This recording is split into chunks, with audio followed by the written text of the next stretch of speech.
Welcome to Previously on X-Men, the podcast that looks at X-Men comics, movies, shows, characters, and more. I'm Hilary. I'm Eric. And we're here to talk about the last 2 episodes of the original X-Men animated series. Yep. Ended in 1997. Where were you in 1997, Eric? Possibly at the movie theaters watching The Lost World Jurassic Park. Oh, that's a good bet. Yeah, 97. I mean, that's pre-Titanic. So how old were you? Depending on when, this is September 97, so I'm in 5th grade. 5th grade watching Jurassic Park, The Lost World. It's The Lost World Jurassic Park, but... I'm so sorry. I'm so That's sorry. right. Please forgive me. All right. Well, let's get talking about these episodes. So we have Descent. And Graduation. Yep. So Descent aired originally on September 6th in 1997. It was directed by Larry Houston, written by David McDermott and Stephen Melching. David McDermott is famous for being Dr. McSteamy on ER. That's Dermot Mulroney. Oh, was it ER or is it Grey's Anatomy? Not ER. Oh, okay. My word.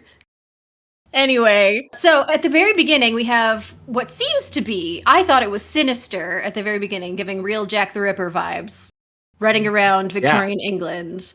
And we don't see him murder anybody, but he seems murdery. We're getting flashbacks in this flashback. Right. Yeah, because there's like a voiceover of like Xavier's like voice actor, but I guess it's not Charles. No, it's James Xavier. He's an older man, and he explains who he's been chasing and why he thinks they're responsible, and then he starts telling a story that happened years ago from this point. Yes! So it's a story within a story. Deadpool would love it! The opening is this Jack the Ripper type running around. The police are falling all over themselves. Yeah, it's London. It turns out we'll figure out that it is supposed to be Jack the Ripper, but Xavier is... James Xavier has been after Nathaniel Essex all these years, and he starts to tell us why, and it opens with Darwin. Yeah, he's like introducing his concepts to, what is it? It's like the Royal Academy of something. And so he's talking, and Sinister, probably science. That's a good bet. Yeah. So he's talking, he's like giving a presentation, and everybody's like, oh, this is interesting. Oh, you're blaspheming, whatever. And so Xavier's ancestor, James, is like, well, don't you think that we should care about the soul? And Darwin's like, I mean, I haven't really gotten that far, but okay. And then Nathaniel I'm just Essex, telling you, there's different birds on an island, and if the soul exists, that is different. I haven't gotten there, and I probably won't. Whatever, they're just Here different. are 2 finches, same island, different birds. I don't know. With my notebook on a little island, and there are penguins sometimes. Wait, are there penguins? No, there's not penguins. What was it? Pigeons. There's penguins on the Galapagos Islands, aren't there? I'm on it. Get on that, animal, Eric. Okay, so meanwhile, while you're searching for that, we have Sinister. Galapagos penguin is one of the smallest penguins in the world. Okay, and so I'm not endemic crazy. To the Galapagos Islands. I said penguin, and I was like, oh, I'm going to sound like an idiot. But what about the soul penguins? What about the penguins? Do penguins have a soul is the question that Charles Darwin was going for. And we all know that. Yeah. So anyway, Sinister, he's not Sinister yet. Nathaniel Essex is also at this meeting, and he pops up and is like, oh, well, I also think like you and evolution and blah, blah, blah. He varies from Darwin because he asks a question and Darwin's like, that's right. And then he says, but what about if humans are separate, then perhaps we're going to have our own evolutionary thing, and aren't we due for it and everything? He's like, oh, not quite. I kept trying to figure out if they were actually in England. No, they're in London. It's like upper crusty American accents, most of it. Yeah, but anyway, it's still I digress. It's still the Sinister. It's still Chris Britton as the voice actor for Sinister, which I thought was so interesting. Why? Because it's such a normal voice. Like, it's just like him, but without the creepiness. Yeah, it does show you how much like modulation they do. Yeah, it was wild. he started talking, and I was like, I bet that's just how he sounds. And then you sort of can pick up on like inflections and stuff, and it was like, yeah, that's really him. It was cool. Yep. Anyway, so after the presentation, he like Sinister goes up to Darwin and is like, I so admire you, blah, and you should check out my research, and I'm not crazy, totally. And Darwin sort of picks up on that he's kind of like a forward thinking type, and he sort of is like, listen, like I'm with you, but you gotta be careful. Times. The Pope is after us. The Pope personally is after Darwin. Yeah. Anyway, I thought it was interesting the way that they show Darwin, especially in this moment. Darwin is sort of treats him for a second like maybe they're kind of kindred spirits, but then certain things that Essex says are sort of like, okay, so maybe you're just crazy. Yeah, and kind of like a super fan situation going on. Yeah, like, okay. Don't actually come to my house, though. I'm just going to sign this book and you can go away, please. Yeah. Keep watching. We learn in Essex's normal life that his wife, Rebecca, is sick, and James Xavier is treating her, and he's a little out of his element. Yeah, he doesn't seem to be able to tell what the heck is going on. Essex, we get the impression, is sort of treating her under the table, basically, and like... Yes, we find that out because he's like, I need another blood sample. And she's like, am I your wife or your test subject? He's like, oh, you are the most beautiful flower that has ever been grown in God's garden. She's a beautiful, beautiful flower. But see, I thought that this didn't actually go where I kind of was thinking it was going. I was thinking that if James Xavier was treating Rebecca, I was imagining that then Rebecca was going to die, and then Essex would have this like vendetta against Xavier for failing to save his wife, and then that would go somewhere. I shall hunt you down. I mean, that seems like a thing, right? But that didn't happen. Yeah, a little bit, yeah. That did not happen. So then we get to some really dark places because, like, the whole time it's old Xavier telling the story, and it sounds like Essex is in charge of an asylum, and I don't know who's supposed to be in the asylum, but apparently he's going around to, like, carnivals and stuff, and basically buying he's paying people to find him mutants, basically. So at this time, yes, they're just doing, like, freak shows in old-timey carnivals. Yeah, and he basically like purchases these people and then throws them in his asylum and experiments on them. So it makes you wonder if the inmates aren't running the asylum. What? Yes. The wrong universe, Eric. So he's devolving, basically. He's like going nuts. He finally presents his research. Yes. I mean, I know it's the cartoon. I don't actually think he is. I think this is just him because he didn't really start to seem to be going crazy until after some failure up ahead. Like at this point, I think this is just, he's not a good dude from the start, but he's still working. He's not a good guy, but he's still working under some kind of... some rational motivations. Yeah, rationality and perverted morality. He's still, like, he tells later, he's like, oh, would they be treated any better outside these walls and everything? It's like, well, that's not the point. But... yeah. He's not cracked yet, but he's got some screwed up ways of thinking. Yeah. So now he decides he's going to, like, he's experimented on these poor... desperate people, and is going to present his research to the royal whatever thing. And Darwin's there and a bunch of other besuited scientists, and he stands up and he's like, check this out, I have this dude who can do something with electricity. And he does sort of like a... some guy boils some water in his hand, and the guys, the scientists are all like, dude, I thought this was going to be like science, and you're just embarrassing yourself and us. And they all storm out. He starts experimenting on himself. We see he's got the white skin. Xavier goes to his house to like check on what the heck is happening, and sees him with the white skin. Doesn't seem to phase him at all. Yeah, that doesn't seem to confuse him. But once he starts giving him a tour, he sees the people he's experimenting on. He says, even animals deserve to be treated better, which makes me like, geez, James. I know. James Xavier is like, you're a monster, and runs, and Sinister's like, oh.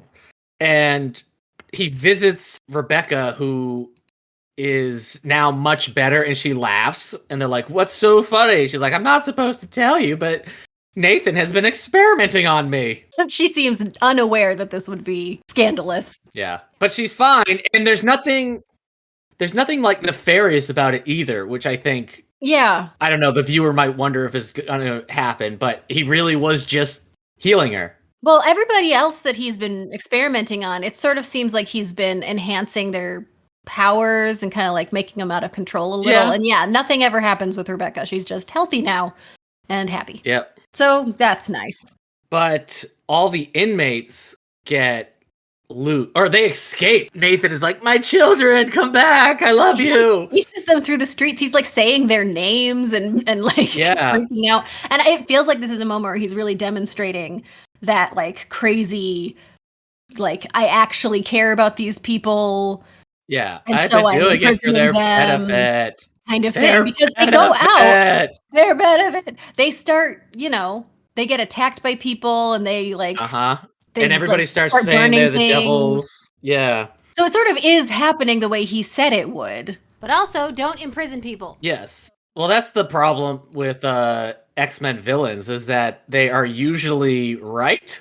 Yeah. In that they're, they're, what they're saying is people won't treat them right, everything is going to be bad, and that's always what actually happens. And so the X-Men are trying to like fight two wars on the front, and they're not here right now. James Xavier goes into the church, and there's that one mutant. Was it the fire one guy? who shoots fire, I think? Yeah. Yeah, and he's praying to God for mercy for what's happening to him.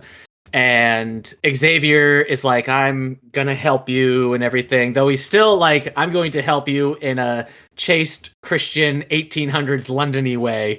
But he does come out and tell the mob, like, these are just different types of people, you should be nice. And actually, the real monster is Nathan Essex, and the mob turns quick. We have pitchforks, we have torches. Yep. It's very classic. Kill the beast! Kill the beast! And they go after Essex. Essex tries to get Rebecca to go with him. And she's like, scared by his glowing are you a monster? eyes. Ah! And she runs away, but is fine and seems to likely live a happy life with her new health. Well, the mob destroys Essex's lab and all his instruments and notes and everything, and he leaves and runs away, and James Xavier says Rebecca speed. Yeah, Rebecca apparently never spoke again. Oh, that's right. Yeah, that's just kind of like a throwaway thing at the end there. She never spoke again. Yeah. Well, trauma will do that. So then we get to present day, and we have Xavier. Old Xavier is like with an inspector or somebody. Day. Yeah, still London-y times. Still London-y times. London does still exist. No, but these are London-y times. Don't London-y times. Yeah. I think I'm right.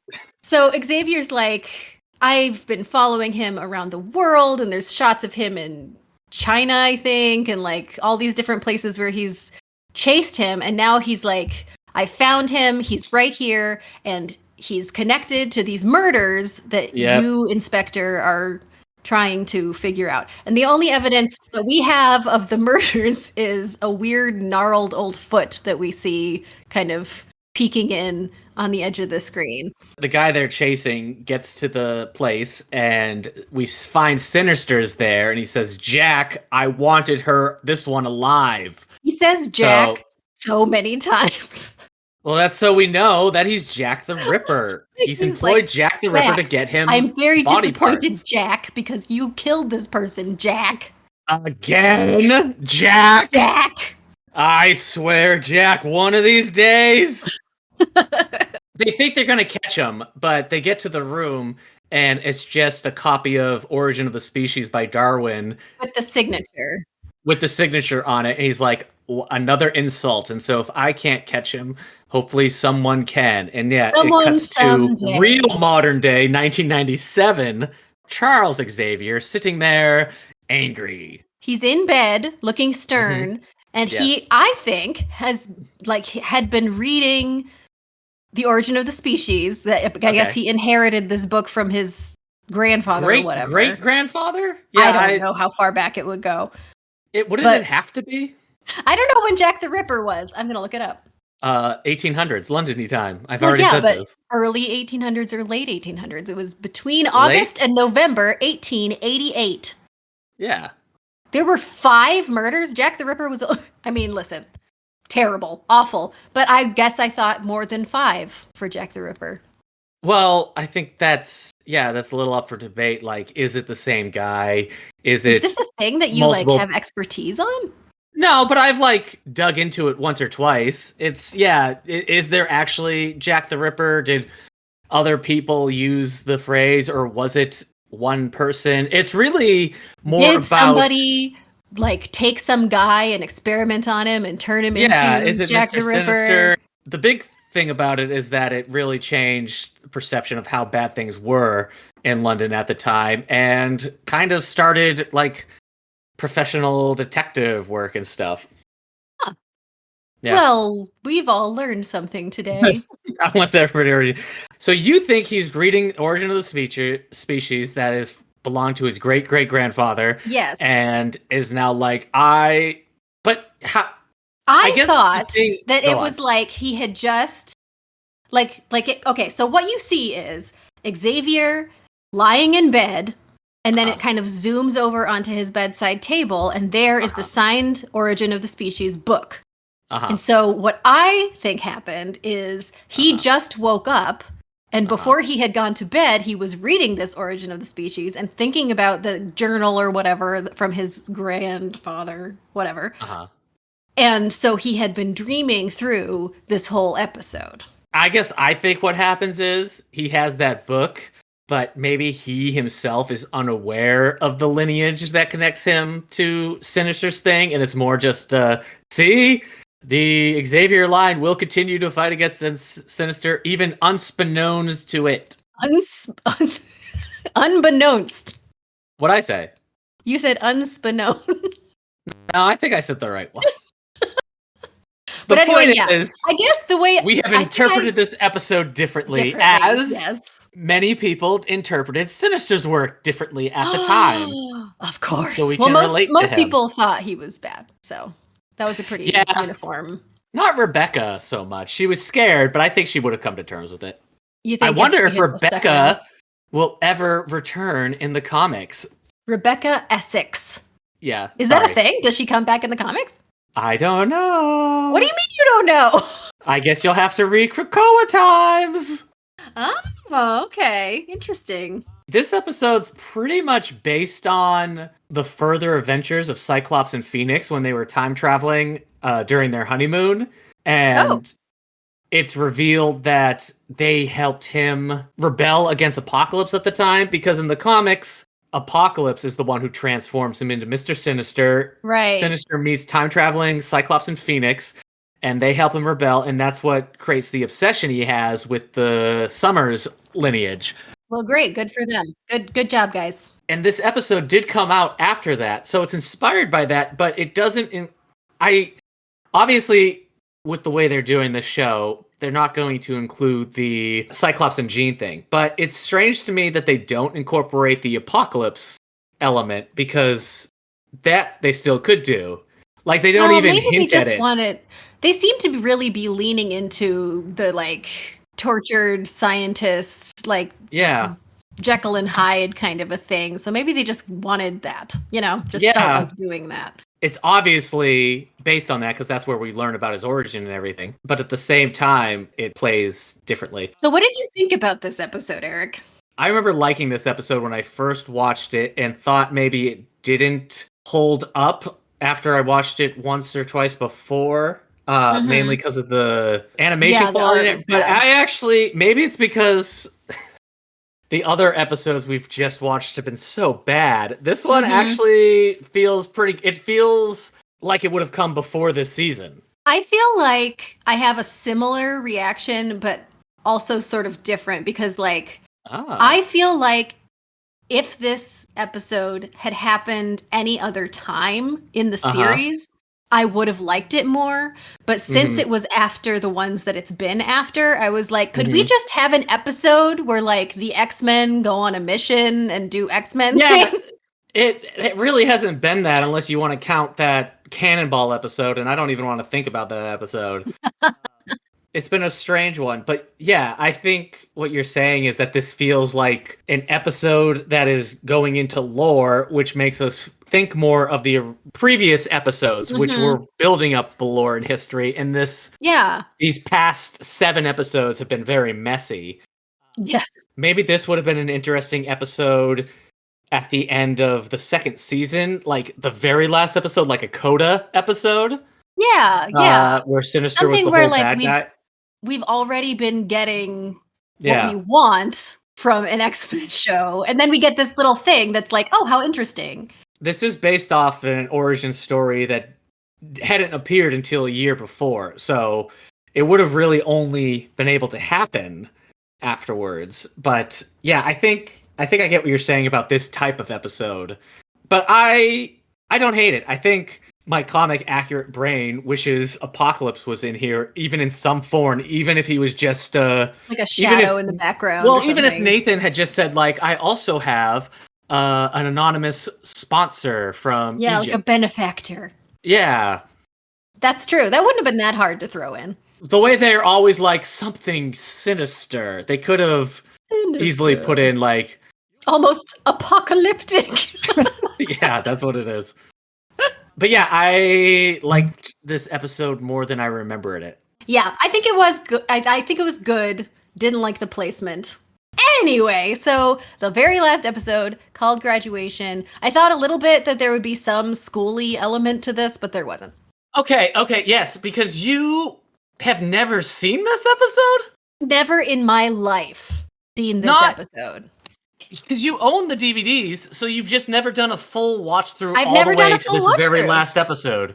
No, I haven't. I've That's never. I thought that was the case, and then I watched it and was like, yeah, this is. I feel like the last season maybe just completely yeah, passed me. I can understand, but okay, you've never seen this episode I at know. all. All right, it's all Crazy. new to you. All new. To be fair, a lot of these episodes have also been all new to you, even if you had watched this. Sorry. All right, we open with Henry Gyrich. Hang on, I gotta say the things. It originally Okay. aired September Oh, right. 20, 1997, directed by Larry Houston, written by James Krieg. This was his very first writing gig, but he'd then do a bunch on Spider-Man, Superhero Squad, and Lego DC stuff. All right. So yeah, we open. What were you saying? Henry Gyrich. We open on Henry Gyrich. Being just the best, just a Oh my pleasant, gosh. pleasant guy all around. I mean, I know it's one of the best things about this show, but I just hate how real this first 5 minutes is. I know. So he's I just he's like in front of some committee. I guess we're gonna assume it was some sort of Senate hearing or something. and yeah, it's he's also on TV. C-SPAN. Yeah. Yes, he's on C-SPAN and he's just going off. He's like, mutants are the worst and they're all trying to kill you and they're trying to infiltrate your life and everything is terrible and everybody who's nice to the mutants is just trying to trick you and he's just going crazy. And Yeah, then Xavier is Wait. also there, I guess, and is trying Yeah. to like temper the whole thing. Isn't it weird he's in his hover chair? I feel like we don't really maybe I'm wrong, but like seeing this felt weird that he's in his hover chair in public because no one else has a hover chair. So people would be asking, "How do you have a hover chair? Where did you get Why don't this I have hover a hover chair? chair?" Yeah, it's a Share strange. the hover chair wealth, please, sir. I was trying to think back. I mean, he probably has, but Yeah, it it does was feel just- like he would be in like a kind of the regular wheelchair nondescript, because he very, is like- in his regular wheelchair other times when he's in public, but for some Yeah. reason. But yeah, he's there. He's just there. It's like he just shows up on. I don't think this is how these meetings work. That he can I know. just He's not behind a podium. He's just like no. creeps up behind him and is like, "But mutants are nice, and we need to be kind to the mutants." And he Yeah. coughs. So we know he's Yeah. gonna die. He's sick. Yeah, Beast says we shouldn't have come. He's wearing himself out or something. Basically, he's been doing this for days and it's put on a strain to him. Yes. And it's, who is it? It's Beast and Cyclops and Wolverine, just the three of them all there. I don't know what Gyrich uses on him.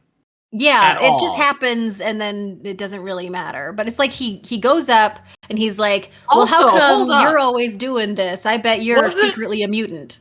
Last time we saw Gyrich, I forgot about this, was that Morph Master Mold episode where they were still dealing with Sentinels. So what is he still doing on a... Well, I mean, I guess they just foresaw that nothing matters in American politics. He'll just come back around, yeah. Yep. So, yeah, he uses something that causes Xavier's powers to expose themselves. Yeah. And I guess also maybe that means his body strain. I don't It really hurts know. him somehow. Yeah, it whatever, and since like he's already stimulates his... sick, basically he's dying. Yeah, he's dying now because of Gyrich. They drag Gyrich out and He he's even like... says any normal human who supports mutants is also a mutant. Yeah, so like you can't Which- trust anybody. Loved hearing that, yeah. So then the next thing we see him, Xavier... Beyond the X-Jet, Beast is saying your senses aren't accurate. He is still alive. We can still help him, maybe. But then when they get there, they realize whatever tools they have are not going to be able to fix it. Yeah. And this is basically where we are kind of for the rest of the episode, is just Xavier in bed in a coma, I guess. We cut to Genosha. And on Genosha, we have Sunfire and Feral. Yeah. And they're like, I guess now that this Gyrich thing has happened and Xavier's like out of the public sphere, we need to protect ourselves. So they're basically like riling up everybody. Yeah, Sunfire is really mad, and he points out, he's like, Xavier was about as normal as mutants can come. He was rich, he was famous, he was, educated and all this other stuff, and they still attack him. So what chance do any mutants have? And he's in this room with Morlocks, basically, like people who really love. Well, they're on Genosha now, and we never saw the change, but this is like the late 90s Genosha where Magneto is now in charge of it, and it's actually like a mutant civilization.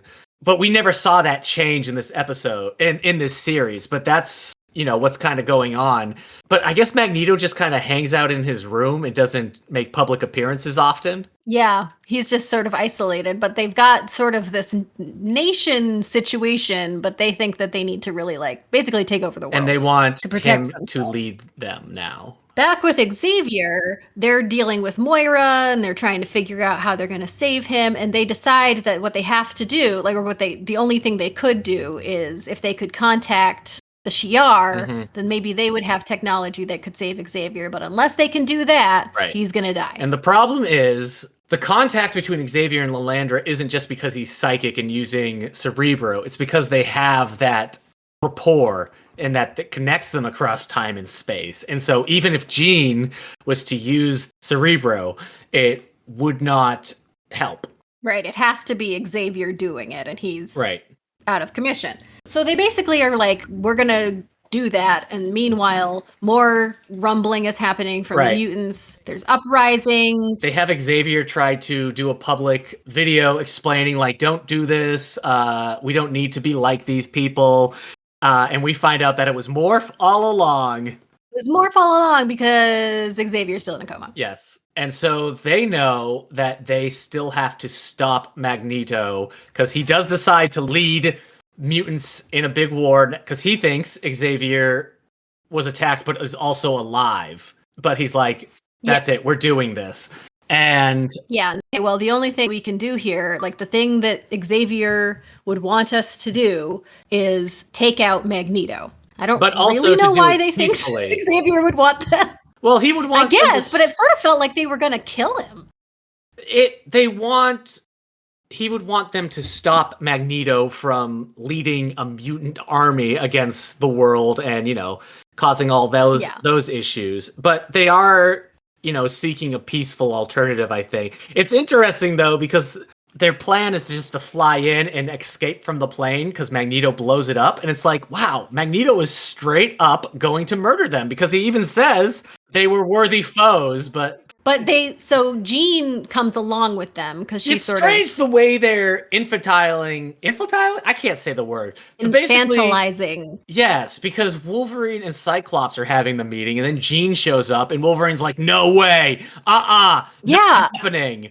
And he's like, "Psych, tell her she can't come." And he's like, "Didn't help me to try to convince her then." And it's like, Yeah. I get why you don't want her to come because sure, you're both in love with her, and also she just faints all the time, and you don't need that in your life. But at the same time, it's like, well, what a weird thing. I don't understand what they do with Jean in this episode at all, because this is Jean post Phoenix. Yeah. Like, this is not early Jean who's like, I don't really know how to use my powers. She should be, tough. I think after the Dark Phoenix crap where she is still alive, she just doesn't have those powers, and so she is still just but the way they talk about it, Eric, because like when she wants to come and they're like, no, Wolverine says, we're not planning to come back from this. Yeah. And that just feels like it's a suicide mission to kill Magneto. Yeah, to try to, or I guess I would also see it as like they want the peaceful opportunity, but they know they're going to offer it just because they're X-Men, but they know they've dealt with Magneto enough to know that they're going to get pummeled. Yeah. So they take the jet, which is still metal, Yeah. and they've done nothing about that. And it blows up and they come out. Again, though, it proves both their point of not wanting Jean to come because all she's doing is levitating them down to the ground, and she's still like, no! Yeah, it's difficult to just carry two men in her little bubble safely to the ground. Psychically, yeah. Wolverine has a good point. He's like, couldn't we have just painted the jet? Just listen to Wolverine at all times. Also, I know this isn't about her usefulness, but Jean's hair in this animation style is awful. Can't even talk about the animation like in this season. Rogue's hair always to me looked very like you recognize it as Rogue's hair, and it looks very like Barbie pasted on, but Jean's hair is just like, here's my forehead. When they were all in the X-Men were all in the kitchen, sort of like being sad about Xavier. I was watching this with Nick, and he was like, why do they all look like Bratz dolls? Yeah. It's that like faux Disney without the budget kind of look. Anyway, they do get to Magneto as he's giving his speech, but they show up and like, listen, we can't let you do that. He's like, oh, you live. And they don't really fight because they have a talk about the whole thing. He's like, Xavier wouldn't want this. He's like, well, blah, blah, blah. And they reveal that he is actually dying. He's like, I just saw them on TV. They're like, no, that was Morph and everything. And they do attack him, and Magneto uses his power, which causes Jean's power to be strong. Yeah, which is a completely random thing suddenly in this episode. And so they realize that he can enhance psychic powers. And they're like, how much do you love Charles Xavier? He's like, he's my the only friend I've ever had. He's my greatest adversary. He's my greatest friend, all this. And they're like, you liked this moment. You can save his life. And he realizes if he does that, he won't be able to lead this rebellion. And if he can't lead the rebellion, then he can't do his dream. Yeah, he's like, I've been waiting my whole life for this. You can't ask me to choose to like leave now and like do this. I forget who says it. It might have been Cyclops or Jean. Xavier would do that for you. And he's like, oh, and he looks so sad. I'm glad it's the real Magneto voice. Otherwise, this scene would not have played as well, I don't think. Oh, definitely. He definitely sells it. Yeah, you feel bad for him, even though, he wants to go to war with everybody. You do feel bad that he's like, am I forever burdened with a heart? Yep. Well, you're right. It is the voice because you really feel that conflict.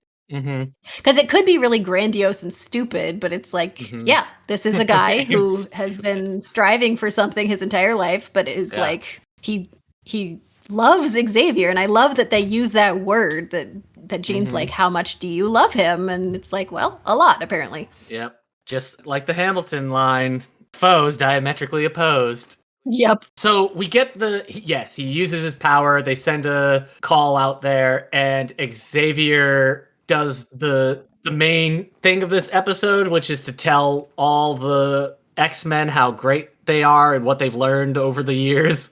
This was pretty good. Like, it was a little hit and miss. Like, some of the things he says, like, he goes around the circle and is like, this is the special thing about you, and this is a special thing.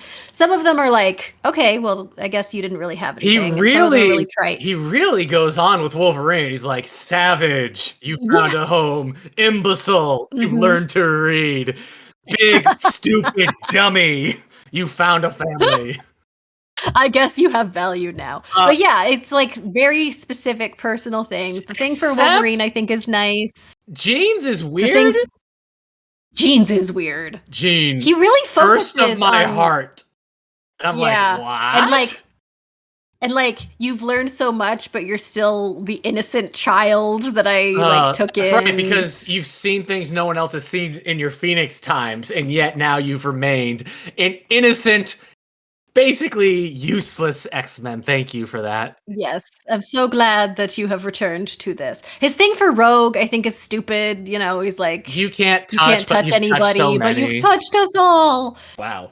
The stuff for Psych, I think, was really nice. That was nice. Son. Were I your father, I would tell you all these things. I'm so proud of you and everything. Yeah, really nice. Yep. I teared up a little bit just for the Beast one, because when he talks to Beast, he uses it sounds Shakespeare, I don't know, but a quote. He quotes his thing to Beast, and that just felt so apropos and personal. That's the one that it was very this has been Beast thing this whole time. Yeah, I like that. That's cute. Does he talk to Magneto? He does say stuff to Magneto. It's more like, oh, look who's here. We think he's about to die, but then Lilandra does show up. She showed up very quickly, and she's like, no, your dumb human earth magic won't help anybody, but we have science in our bird palace, so we'll take him and make him better. Science in our bird palace. It sounds like he won't be able to return ever again. Yeah, see, I thought that this was... I thought it was a real shame that they didn't just let him die. Because it was a really good send-off. And he sort of did die, and then it was like, surprise, we can save him. But still also, you'll never see him again. And it was like they thought that would be enough, that he was taken away. So really, it's the same as dying. But just just let him die. Just let him be dead. He's taken into outer space. He says, I won't be able to return in body, but I'll always be in your hearts and through the power of love through space. Okay, so did this give you real Jesus Ascension vibes? Oh, that's funny, yeah. Because it seriously did. He's like, my body won't be with you, but I will send my spirit. Yeah. Anywho. The last shot of this show, the whole series, is him flying up into space, and then a really, really quick shot of all the X-Men plus Magneto looking up as he does that, and it's kind of like, I thought the Beyond Good and Evil was supposed to be the last episode, and that would have ended the shot on Cable saying, let's go home and traveling through space, and I thought that was pretty lame. This feels lame in a different way, in that the shot that obviously should be the last shot is like half a second long. And you never get any resolution, really, to the plot that has been happening alongside the Xavier stuff. I guess you're supposed to assume that maybe Magneto has given up his dream and everything. And everyone just went along with that? Like, he's got an entire country filled with mutants radicals, ready to take over. I don't know. I think we were just supposed to be like, the message here is that even without Xavier, the X-Men will continue to do their thing, and maybe Magneto's not so bad after all. Yeah, I guess. But that is the last episode. I feel like knowing where things go in the comics with Xavier gone helped with the ending, just to be like, just to have in mind, like, okay, and then, they'll carry on with school and whatever. But I feel like as a child, if this had been the last thing that I saw, I would have been like, but where, but who? Yeah, I don't know. I think it's as good as an ending as you can get with the X-Men, because you can't just do an episode where all humans now accept all mutants and there's peace in our time and all that stuff. That would be like, oh, okay, it just happened. So the X-Men are a really hard concept to end. I mean, just read Chris Claremont's The End and you realize that even he can't do it. So I feel like if you have to do something, I can see why they chose Xavier's dead, but the X-Men live on kind of thing. But there could have definitely been like another moment where they're like, well, now what? And then maybe you see something else happening. Like, oh no, the Brotherhood of Mutants is off doing stuff. And Jubilee's like, well, what do we do now? And Cyclops is like, what we always do. Fight for Xavier's dream. And then cut to them going on to their mission. But that's an obvious missed opportunity, because like just showing us them moving on to the business as usual would be good. Well, how do you feel about this episode in general? In general, I really did like this. Like, as soon as they started, they went after Magneto, and I don't know, it felt like I was finally seeing the X-Men doing X-Men things this season for the first time in the entire season. So I really enjoyed all of that, and I liked the going around and, talking to the different people. I thought it wrapped up way faster. Like when it ended, when it was like the credits showed up, I was like, oh, well, okay, I guess we're done. Mm-hmm. So that wasn't great. But overall, as an episode, I enjoyed it. Better than the Tasha Yar scene in Next Gen. Because Next Gen does the same thing. Tasha Yar dies like that. And then they have her hologram. Oh, right. Say something nice about every crew member. And it lasts for like 20 minutes. It's like, shut up, shut up, shut up. Boy, they really thought we cared about Tasha. Or her thoughts on the rest of the crew. We did not. So anyway, that's the last episode for real. It's the last episode of X-Men, the animated series. The original series. Mm-hmm. Luckily, this year, we get a reboot. Yeah, X-Men 97. So named after the year it ended, not the year it started. Ah, okay. So it's like it's like a continuation, like 97, as if we just everybody. Kept going. Hilary hasn't watched it yet. I watched it to avoid spoilers, and Hilary has not watched it, and maybe hasn't. I have not watched it yet. Well, I have avoided almost all spoilers. We'll see. We'll see. You'll have to wait until we get to the show, and you can tell us if it was spoiled for you. Yeah, I got sick of seeing things, so I was like, all right, I am just going to have to watch this show. And so are you going to watch them again? Yeah. Are you going to watch them again? Well, that was the point. I watched X-Men 9, I was like, I should just watch it, so then I've already seen it, so I can do the notes. I didn't want my first time to watch it just be sitting there with notes, I guess. I know. I wish I had done that, because I'm not going to want to be taking notes while I'm watching it. Well, I'll take the notes. There you go. You take the notes, and you can do all the rundowns, and I'll just do a commentary. Yeah. I like that idea. X-Men the animated series. It's very good, but don't watch it over the course of 5 years. Yeah, don't force yourself to trudge through while taking notes and just dissecting every aspect of it. Our mistake was doing it and taking this long to do it. If you just watch the animated series like most people do, which is a lot of episodes all at once, you're going to have a better time than we did at the end. You'll have a great time. I think getting through the Beyond Good and Evil is a lot easier when you haven't done it that way, when you're just binging it. But also, in regular terms, this is as accurate of an adaptation as we still have gotten with the X-Men animated series, even when they changed things around. And it did warm my heart. And that's coming from an obsessive comic guy. It warmed my heart during the pandemic when I knew people who were, because this had come to Disney Plus, and people were using lockdown to watch this. And I knew people, and they were talking about it. And just the fact that this show got that, people have always liked this show, but people who were like, yeah, I remember liking that show, rewatching it and be like, this is great. Mm-hmm. And really putting X-Men back in the spotlight in a lot of ways. That's true. And so it warmed my heart that this was the show that was doing that, because it is so comic accurate at times. You know, if they were getting back into, if for some reason it was Wolverine and the X-Men or X-Men Evolution, I would still have liked that, but it being this one, you know, when somebody says... This feels like the real thing. Yeah, and when somebody says, oh man, I really liked watching... I actually did have somebody who was like, I really like this, what should I read? And I was like, well, that's a lot easier than if somebody had liked these other ones, because it's like, well, if you liked the original animated series, it's very easy to suggest you some stuff to read. So, you know, that was one of the few nice things to come out of the pandemic, was people rediscovering this show, even if it's not really like rediscovering, but rewatching.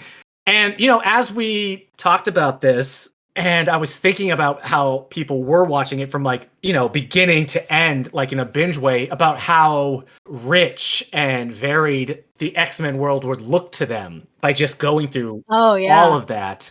That made me happy. So this show still makes me, I will still rewatch this show probably a few more times in my life, but I will do it at a much better pace than this podcast has allowed. Yes, we've poked fun, we've criticized, but this is a fantastic show that we both love. Well, you know what? I should say I'll at least watch the first season again, because the first season nails it. Yeah, that is still the, do you need to know what the X-Men are about? Watch the first season of the X-Men. And if you never see anything else about the X-Men, if you never watch the movies, you never read the comics, you never watch more of this show or anything else, that first season is just going to give you exactly what you need to know. Yeah, you're right. So next time we hear from Eric, we'll be talking about X-Men 97, episode 1. And spoiler, do you think I will be happy? Yeah, at times. So we'll see. Thank you to Prophetic Music for our theme song. Previously on X-Men is brought to you by the Radio Meanwhile Network. Other shows on the network include This and Dorian Life, 90s Music Got Me Like, and 9021 Here We Go. Follow us on Facebook, and be sure to follow the network on Facebook, Instagram, and Threads for info on all of our shows. Please rate, subscribe, or share the show wherever you get your podcasts, and see you next time. Bye! Yay! We finished it, Eric. We did it. We finished it.